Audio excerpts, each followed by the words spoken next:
Guys, samahan nyo kami sa aming lunch today.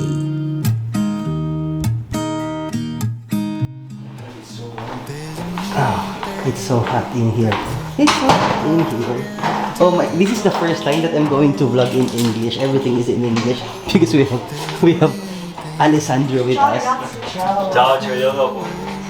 We have Alessandro with us and he doesn't speak our language is Filipino. This is Ale. Ciao. Say hi to my vlog. Ciao. This is our friend. And he's from Pescara, right? So guys, this is... What's the address? Or you're gonna follow up? Hindi ko na ano sa inyo yung get up. Hindi ko sa inyo na nakano tayo, polo-polohan lang tayo and Casual ba yan? Casual. Parang ano naman yan? Smart casual. ay kasi nga smart. Your friend is smart. Ganun talaga yun. Kaya ikaw din naman smart. Oh, look. Smart. You roasted chicks bags? I know why. Nakarinig ba? And Mark is wearing, what are you wearing? Nakasando lang si Mark kasi sabi ni Alessandro, casual lang naman daw. Hindi ba? Yeah. Ang sarap ng feeling dito sa no? I'm showing you the view. Yung view namin. Look. Sana kita. Look at that. Di ba? So, bongga.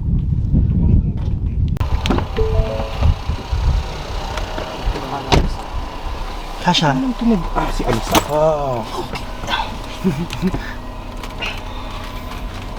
Parang tayo nasa Baguio, Tagaytay, gano'n, no? Yung pintuan mahal. Oh, sarado naman. Hindi yung cake pa. Hindi, abot ko kaya lang inaano ko yung sa... Hindi mo abot yung pinto. Hindi, abot ko. Grabe siya. Inaano ko lang yung ano ko. Upuan ko actually. Kasi bangga yung chan ko di. Kaya ayoko. Ito yung ayoko eh. Yung nakabilad sa araw. Hindi yung... Bangga yung chan. Hindi. Ay, ayusin mo ulit Pag, yung shell pag mo. yung may iba yung nagda-drive kasi sa sasakyan ko. Iniba niya. Naiiba, hindi na ako ano. Hindi na ako at ease. Yun lang yun. Nakakatuwang sumakay dito sa kotse ni Ralph kasi alam niyo yung ako lang dito sa likod, dito silang dalawa sa una. Talagang I have space, like guys, look. I have space. Kasi sila yung nagkukulitan sa unahan.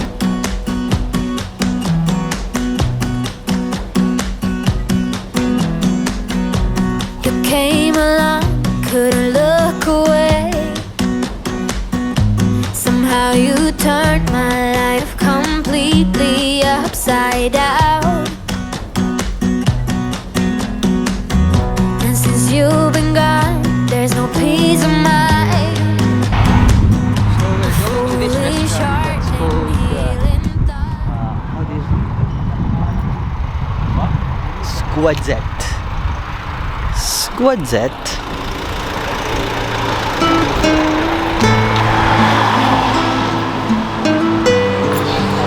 Kakain kami ng isda.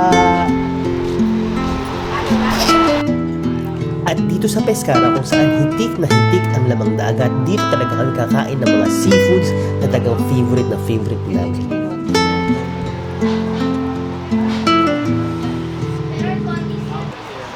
Can you explain what this is? Ito parang ano to? What's that? Aliche. Ano, dili sa atin, di ba? The shrimps? Ito octopus. I cannot eat this. They're intelligent beings. I can only eat this. Ganun ba yun? Intelligent din yung fish ah. They're not intelligent, Bex. Puta ka. Don't remember, honestly.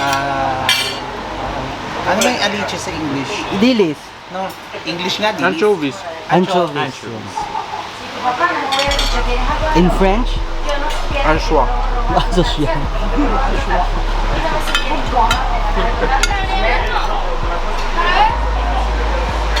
Look at naman yung binigay sa amin na ano. Do it your own pampahanghang. But very fresh talaga. Yeah. And look at what I'm eating. I'm eating spaghetti con kotse or mussels. They are eating ravioli. Grabe guys, pinawisan ako ng pinawisan sa bonggang pagkain. And besides, nasa ilalim kami ng araw guys, kaya Diyos ko, ang lola nyo, hindi na, nagpolo pa ako talaga. Huwag yung outfit natin for today. Possiamo chiederti se si può girare il... Oh, grazie. So yun nga guys, dahil hindi ko to maubos, as usual, si Mark ang uubos nito. Sì, sì, sì, sì. Grazie, tentini. Grazie. To digest.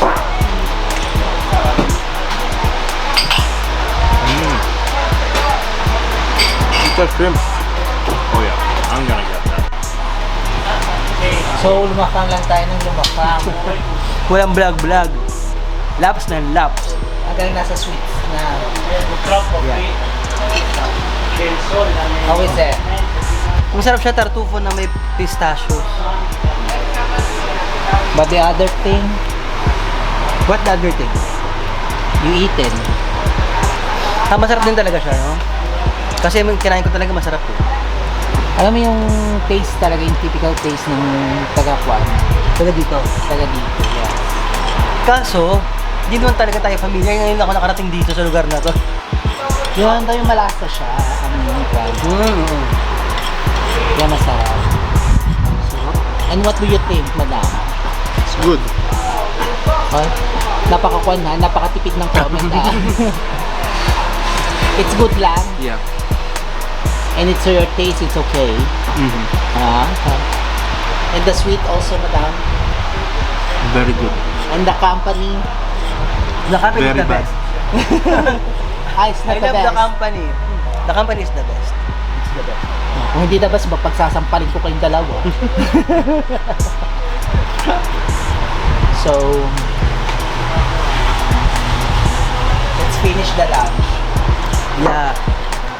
Ay nako guys, grabe. May pagpila pa kami doon sa cashier. Yung pala naman, binayaran pala ni Alessandro yung kinain namin, everything. Hindi mo lang nagsabi, nababayaran niya pala yon. Actually, so guys, na masuggest ko yung lugar, no? Gastronomia, trattoria di pesce, everything is species, which is fish. Kaya ano, pag naligaw kayo dito sa Pescara, dito sa Monte Silvano, look at Sguadzet, Dags Sguadzet. Ayan.